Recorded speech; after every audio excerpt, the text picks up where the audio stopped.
Hey, Bill O'Reilly here for Newsmax, and this is the Talking Points Memo. Okay, on this impeachment thing, I've had enough of the propaganda, all right? I think you probably have had enough of it too. You turn on TV news and you're not getting the truth, you're not getting any perspective, you're not getting anything. So here's what it comes down to. There are two sides to this issue about Ukraine. One side says President Trump threatened the president of Ukraine with withholding U.S. funds that had been appropriated by Congress unless the president did some kind of investigation on Joe Biden. That's the Democrat assertion allegation. The other side, President Trump's side, says, no, that didn't happen. What occurred in the phone call that the president made to Ukraine was that President Trump, as his job dictates, remember he's the chief law enforcement officer in America, asked the Ukrainian leader to cooperate in a corruption investigation of the 2016 presidential campaign, which is underway by the Justice Department. Now, the president made a mistake by inserting his personal attorney, Rudy Giuliani, into that phone call. He should not have done that. But that's not a crime. It's not impeachable. It's a mistake.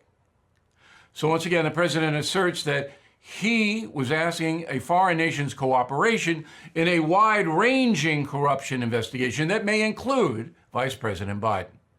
And it is within his rights as a president to do that. So those are the two sides. You're not going to convince anybody one way or the other. If you don't like Trump, you're going to say he tried to threaten and bully the Ukrainian leader. If you support the president, you're going to say he was totally within his bounds of his constitutional authority. That's it. Now, the evidence, which comprises the phone call, which was transcribed, does not show a crime.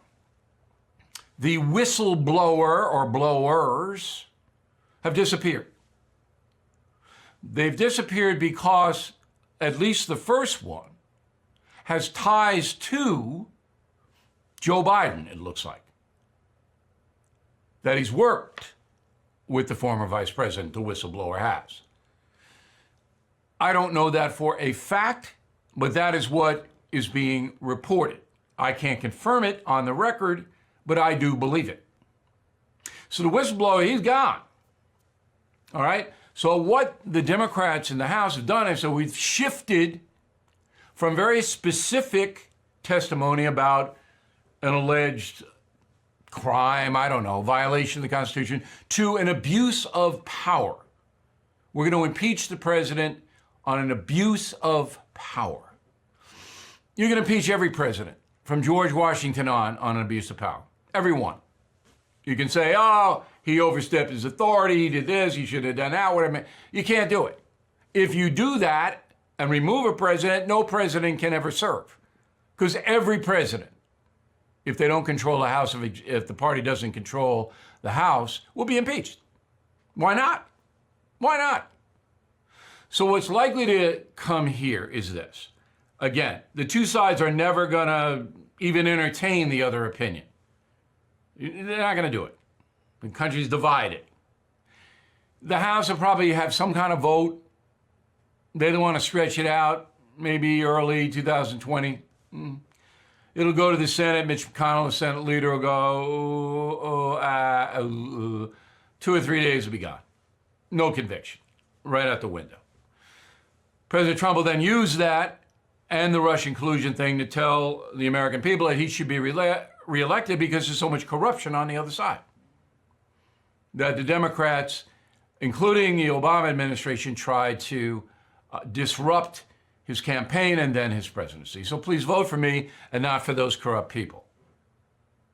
On the other side, Democrats will say, oh, he should have been convicted, blah, blah, blah, blah, blah, blah. And that's the way it's going to be. So 1 year, just about 1 year from now, 1 year and a few days, we'll go to the polls. American people, 120, 130 million. They'll go. And anything can happen between now and then. We don't know who's going to run against Donald Trump. That'll mean something. Democrats don't really have a strong candidate right now. But it's pretty much all about Trump. You know, you want 4 more years of Donald Trump? Or do you want these people, quotes, these people who try to get him? And they are. Let's tell the truth. They're trying to get him on anything. Anything. And Mr. Trump, being as bombastic as he is, makes it pretty easy. Now, if you read The United States of Trump, and I hope you do, you'll see across the board why President Trump does what he does. Why? And it's very important. That is the Talking Points memo. You can catch me every night on BillO'Reilly.com. It's a pleasure to talk to you, Newsmax viewers, and I'll see you again soon. You just watched Newsmax TV, America's fastest growing news channel. Newsmax TV is now available for free on your smartphone. Just go to your iPhone or Android store and download the free Newsmax TV app. Then you can watch free TV news with an American spin anytime, anywhere in the world. Newsmax TV, real news for real people.